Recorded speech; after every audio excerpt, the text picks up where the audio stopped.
Hi, welcome to Easy Japan. In this series, Japan in 3 minutes, we'll be covering the deep side of Japan in only 3 minutes.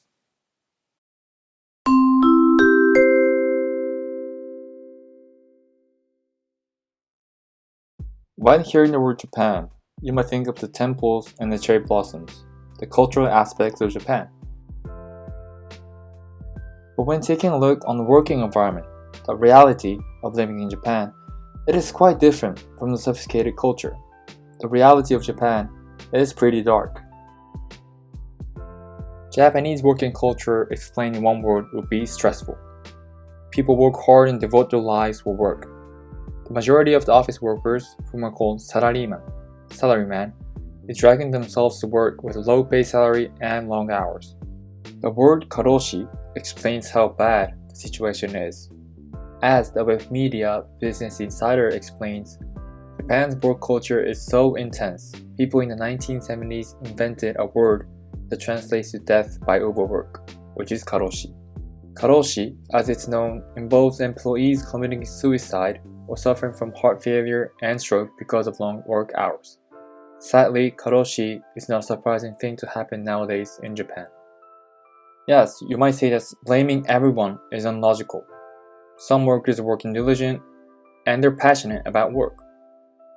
But if Japanese, as the stereotypes hold, are working diligent and hard, we can just basically fix the working regulation a little tiny bit, and that is all. The problem is solved. But the fundamental problem here is that the stereotypes that Japanese are hardworking and diligent are basically just made up. As various articles shows, the image that Japanese are diligent is made up by the companies and the nation in order to compete with other countries and grow the economy by forcibly making the workers believe that themselves are diligent, which affirms overworking. Then why do Japanese work so hard, long hours in a tough job? Research has shown that it is because of the low productivity rate. According to one research, Japan's labor productivity ranked 21st among 36 of the OECD nations in 2018. Moreover, COVID made clear of the outdated working culture which results in this low productivity rate. Reuters reported that Japan will no longer be stated as the advanced countries after the COVID, as Japan's working culture is too outdated.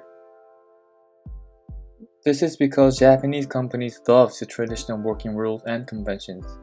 The delay of digitalizing the working environment is a huge problem. Even working from home is not widely spread in the times of COVID. To summarize the point, 1. Japan has a stressful, overworking culture. 2. Although some companies and parts of the government are trying to improve, Japan needs a fundamental transformation on the analog working environment.